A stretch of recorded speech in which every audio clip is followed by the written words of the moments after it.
Breaking news में बड़ी खबर आपको बता दें, संभल सांसद जियाउर रहमान बर्क से जुड़ी है। आपको बता दें कि संभल हिंसा मामले में संभल सांसद बुरी तरीके से फंसते नजर आ रहे हैं। उनके खिलाफ कोर्ट में चार्जशीट फाइल की गई है, जिसमें 1100 पन्नों की चार्जशीट फाइल हुई है। इसी पर ज्यादा जानकारी के साथ मेरे साथ मौजूद है मेरे सहयोगी हर्षी। सर, क्या है पूरा मामला? देखिए, 24 नवंबर 2024 को जो जामा मस्जिद में सर्वे हुआ था, उस दौरान जो हिंसा हुई थी उसमें कहा जा रहा था कि सपा के सांसद जियाउर रहमान बर्क सम्मिलित हैं, शामिल थे। और अब कहीं ना कहीं उसके सबूत मिल चुके हैं, जिसके बाद 1100 पन्नों की चार्जशीट को दाखिल किया गया है। हालांकि कई और व्यक्ति भी हैं, अज्ञात लोग हैं, उनके खिलाफ भी मामला दर्ज किया गया है। लेकिन जो 1100 पन्ने की चार्जशीट है वो बताती है कि सपा सांसद जियाउर रहमान बर्क ने किस तरीके से लोगों को उकसाने का काम किया, किस तरीके से लोगों को झूठ बोलने का काम किया, और बताया कि किस तरीके से आपकी मस्जिदों को शहीद किया जा रहा है। ये बातें कही गई और बताया गया, तो पूरा तरीके से एक तरीके से आप कह सकते हैं कि झूठ परोसा गया, भ्रम फैलाने की कोशिश की गई, जिससे हिंसा भड़की। और अब कहीं ना कहीं जियाउर रहमान बर्क जेल भी जा सकते हैं। आप ये कह लीजिए कि तिहाड़ जेल भी हो जा सकते हैं, क्योंकि जियाउर रहमान बर्क इस मामले में बुरी तरीके से फंस चुके हैं। आपको याद होगा कि जब पहले दिन का सर्वे हुआ तो सही तरीके से निपट गया था, लेकिन जब दूसरे दिन का सर्वे हुआ तो किस तरीके से उत्पात मचाया गया। क्योंकि पहले दिन जब सर्वे हुआ तो वो ठीक ठाक इसलिए हो गया क्योंकि कुछ कट्टरपंथियों को ये पता नहीं था कि सर्वे होना है।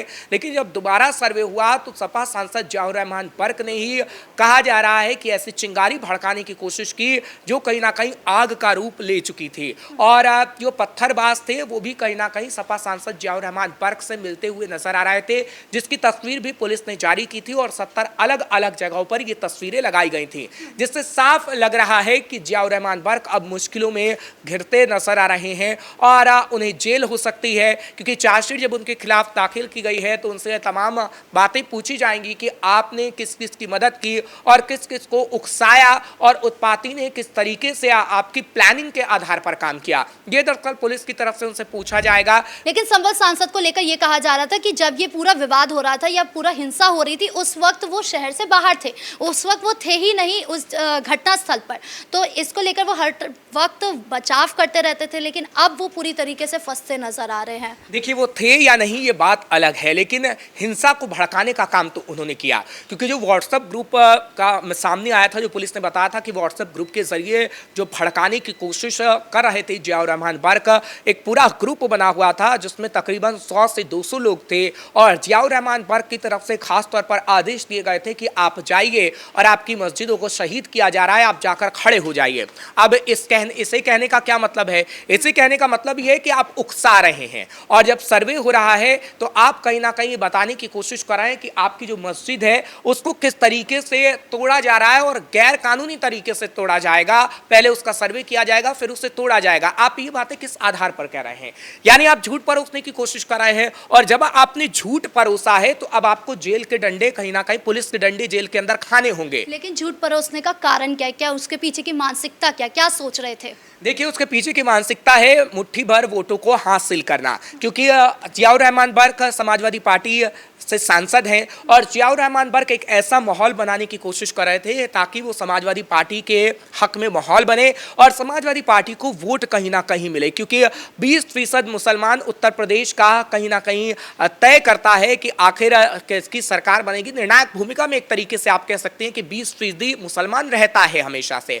और सपा सांसद जियाउर रहमान बर्क यही कोशिश कर रहे थे कि उन मुसलमानों को किस तरीके से बताया जाए कि हम उनके साथ हैं, और हम उनके साथ हैं के चक्कर में जियाउर रहमान बर्क ने ऐसा दंगा भड़काने की कोशिश की कि संभल का इलाका अभी भी संवेदनशील इलाका माना जाता है, पुलिस बल की मौजूदगी है। और हम देखते हैं कि जिस तरीके से पुलिस ने सबूत को पेश किया है और जो साक्ष्य दिखाए हैं उसमें जियाउर रहमान बर्क के साथ जो मौलाना मिलते हुए नजर आ रहे हैं, उससे तो यही लग रहा है कि जिन मौलानाओं ने पत्थरबाजी की है, जिन मौलानाओं ने उत्पात मचाने की कोशिश की, उनका सीधा सीधा लिंक जो था वो जियाउर रहमान बर्क के साथ था। और अब तो जब 1100 पन्नों की चार्जशीट दाखिल की गई है, हालांकि पहले ही कहा जा रहा था कि चार्जशीट दाखिल की जाएगी, हमने अपने दर्शकों को खबर भी बताई थी, लेकिन आज का वो दिन है जब चार्जशीट को दाखिल कर ही लिया गया है। और उसके बाद अब जियाउर रहमान बर्क जब जेल में पहुंचेंगे तो कहीं ना कहीं समाजवादी पार्टी को भी लगेगा कि झूठ बोलना गलत चीज है और आप जिस तरीके से लोगों को भड़काते हैं अब वो नहीं चलेगा। क्योंकि उत्तर प्रदेश में योगी की सरकार है,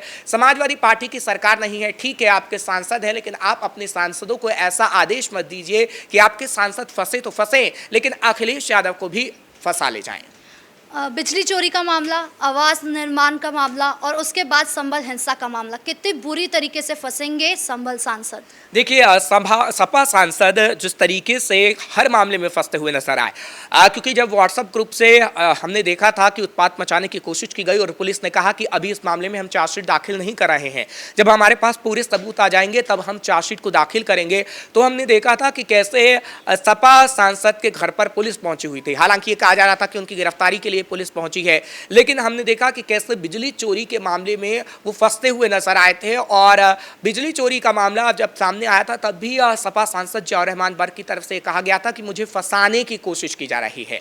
और उसके बाद जब बिना नक्शे के आवास निर्माण को लेकर भी मामला सामने आया तब भी सपा सांसद जियाउर रहमान बर्क ने कहा कि मुझे फंसाने की कोशिश की गई है।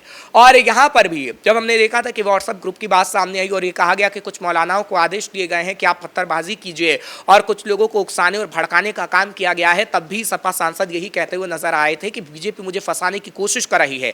लेकिन जब पुलिस के पास सबूत हैं, पुलिस बता रही है कि कैसे आपने दंगाइयों का साथ दिया, आपने लोगों को उकसाया, आपने लोगों को झूठ बोला, जब आपके खिलाफ सबूत है तो आप ये मान लीजिए कि आपको जेल जाने से कोई नहीं रोक सकता, आपको जेल जाना ही होगा। और अब जब कोर्ट के अंदर हम देखेंगे कि जियाउर रहमान बर्क की पेशी होगी तो उन्हें कहीं ना कहीं सच बताना होगा या सच का कबूलनामा करना होगा, क्योंकि जो सबूत हैं वो उनके खिलाफ नजर आ रहे हैं। लेकिन जब सबूत सामने आ गए हैं उसके बावजूद हम देख रहे हैं कि सपा सांसद बार बार ये कह रहे हैं कि मुझे फंसाने की कोशिश की जा रही है और अखिलेश यादव भी उनका बचाव करते हुए नजर आ रहे हैं। हालांकि अखिलेश यादव बचाव कर रहे हैं वो आज से नहीं कर रहे हैं। जब हमने देखा था कि 24 नवंबर को जब हिंसा हुई थी संभल के जामा मस्जिद सर्वे के दौरान, उस दौरान भी अखिलेश यादव ने कहा था कि चुन चुन कर मुसलमानों को टारगेट करने की कोशिश की जा रही है।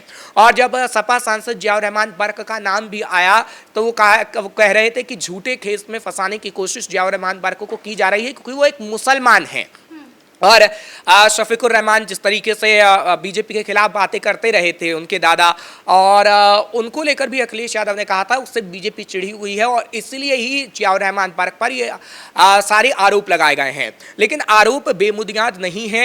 आरोप की अगर मैं बात करूं तो जियाउर रहमान बर्क पे जो आरोप लगाए गए थे वो अब सच साबित हो रहे हैं, क्योंकि पुलिस की तरफ से जो सबूत दिए गए हैं उस सबूत की दर्शा रहे हैं, जो सबूत दिए गए वो सबूत दर्शा रहे हैं कि किस तरीके से जियाउर रहमान बर्क उस मामले में कहीं ना कहीं लोगों को उकसा रहे थे, भड़का रहे थे, मौलानाओं को आदेश दे रहे थे। और तकरीबन ऐसे कहा जा रहा है कि 200 से 300 लोग हैं, क्योंकि अभी जो अज्ञात लोगों पर मामला दर्ज किया गया है वो अज्ञात लोगों की खोजबीन की जा रही है। 70 से 80 लोगों की फुटेज तो लगा ही दी गई थी, ये शहर के अलग अलग इलाकों में, संभल में तो लगी ही है। और उन मौलाना, उन कट्टरपंथियों की खोज विनोद की जा रही है कि उनको पकड़ा जाए और सच्चाई जानने की कोशिश की जाए। हालांकि कुछ मौलाना ऐसे भी थे जो जियाउर रहमान बर्क से मिलते हुए नजर आ रहे थे, उनकी फुटेज भी हमने देखी है।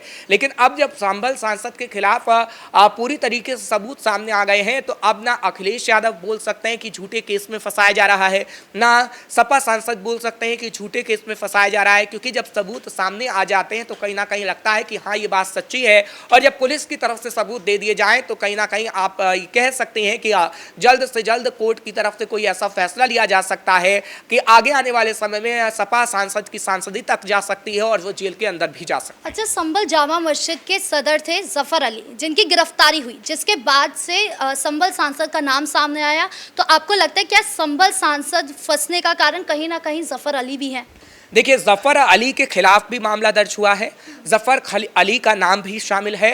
हालांकि ये एडवोकेट जफर अली को लेकर जो पूरा उत्पात मचाया गया था और उत्तर प्रदेश के अंदर, उसमें जियाउर रहमान बर्क का भी नाम शामिल था, क्योंकि जब जफर अली की गिरफ्तारी हो रही थी तो जियाउर रहमान बर्क मैदान में आ गए थे और जियाउर रहमान बर्क की तरफ से कहा गया था कि हम गिरफ्तारी नहीं होने देंगे। लेकिन जब जफर अली का नाम सामने आया था, जैसे जियाउर रहमान बर्क का नाम सामने आया और जो 1115 की अभी चार्जशीट दाखिल की गई है उसमें जफर अली का भी नाम शामिल है। हालांकि समाजवादी पार्टी के कई विधायक भी ऐसे हैं जिनका नाम शामिल है, लेकिन कुछ विधायकों को क्लीन चिट भी मिल गई है। लेकिन दो नाम ऐसे हैं, जफर अली और सपा सांसद जियाउर रहमान बर्क, जिन पे गिरफ्तारी की तलवार लटक रही है और उन्हें कहीं ना कहीं जेल जाना ही होगा, क्योंकि उनके खिलाफ जो सबूत मिल रहे हैं वो ये बता रहे हैं कि जियाउर रहमान बर्क ने दंगा भड़काने की कोशिश की है।